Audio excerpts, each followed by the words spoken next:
Hello everyone, welcome to Doctor's Academy for Taxation and Accounting. Hope you are watching my channel. If you are not subscribed my channel, please do it now. In the last video, we have discussed the residential status of individual, Hindu undivided family, a company, a firm, an association of person and other type of associates. Today in this video, let us calculate the residential status and the implication on tax liability. So, in the case of individual, there are three categories as I told you in the previous video. Resident and ordinarily resident, resident but not ordinarily resident, and non-resident.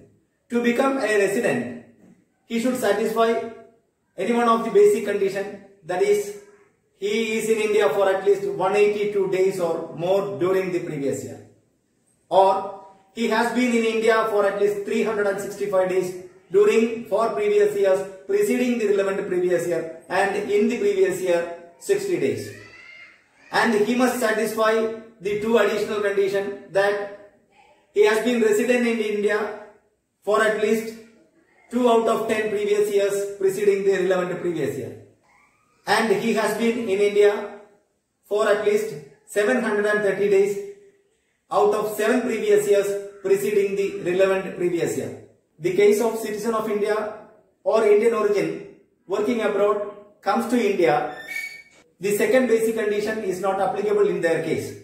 So in their case, the first basic condition, that he has been in India for at least 182 days during the previous year, will be applied. But with effect from assessment year 21-22, it is revised that the stay in India is limited with 120 days.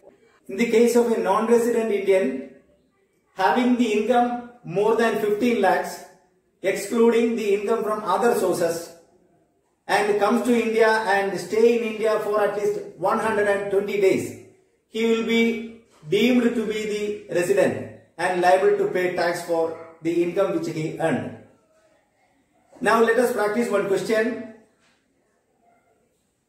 Suppose one of your friend asks, when should I come to Kerala for an Ayurveda treatment? Let us take this example.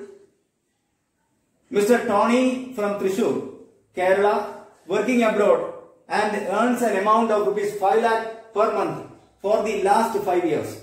Now he is suffering from severe back pain and the doctor advised him to undergo an Ayurveda medical treatment for a period of 6 months, that is 180 days minimum, in a continuous manner in a hospital at Thrissur. He seeks your advice for tax planning and wish to reach Kerala for admitting in the hospital at the earliest. Please advise. So let us try to solve this question and advise him when should he come to India for a continuous medical treatment of 180 days. So in this question, Mr. Tony, a non-resident Indian working abroad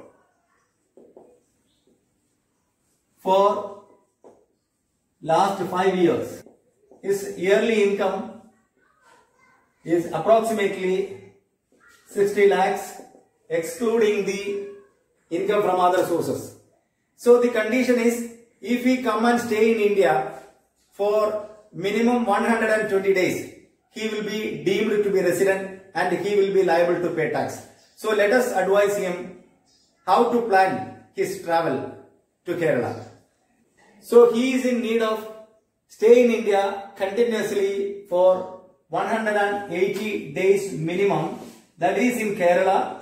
Now, he should not cross 120 days during this particular previous year. The previous year is 2020, 2022, 2021. So during the previous year 2020, 2021, previous year, he should not stay more than 120. So we need to restrict it with the days of stay at 190. So let us plan his stay in Kerala without exceeding 120 days during the financial year or the previous year 2020-21. So if you take the months, so now it is November 15th. Today it is November 15th. So if you take December onwards, December it is 31 days, January 31 days, February it is 28, March 31 days. So if you take this way, it will be 121 days. So if we come during 1st of December, his day will be 121 days. So it needs to be reduced to less than 120 days. So that let him come December 3rd to Indian airport. Let him come to the Indian port on 3rd of December. So my dear friends, the date of arrival and the date of departure will be considered for counting the days of stay in India. So it is advised that let him reach Indian port by December 3rd of 2020. December 3rd, so that it will be 28 days. 28 days. If he arrive Indian port, it will be 28 days during December, and January 31st, February 28, and March it will be 31, so that it will be 119 days.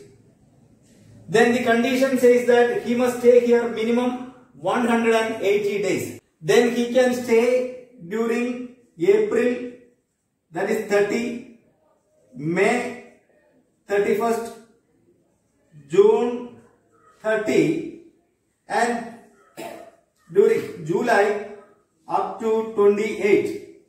So which means it will be, this altogether will be 9. It will be 119 here also.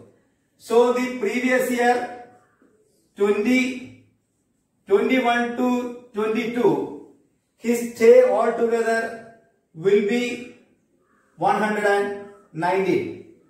By May 31st, his 180 will be covered. See here, 0, 8, 180 days. So my dear friends, you can advise him in this way. Let Mr. Tony comes to India during December 3rd. December 3rd of 2020 and stay here until July 28 of 2021 continuously for 238 days, which is in the span of the previous year 2020, 21 and 21, 22 previous years. So let your advice to Mr. Tony to come to India on December 3rd in Indian port and stay here until July 28th of 2021, and he can travel back to abroad by July 28th, so that he will not be satisfying the 120 days condition of residential status in India. So he can undergo the medical treatment for 180 days continuously in the Ayurveda hospital at Thrissur by landing in India at December 3rd and leaving by July 28th. Even he can leave by May 31st by completing his medical treatment of 180 days. Hope this concept is clear. Please watch my channel, subscribe it and share it across the students community. Thank you very much.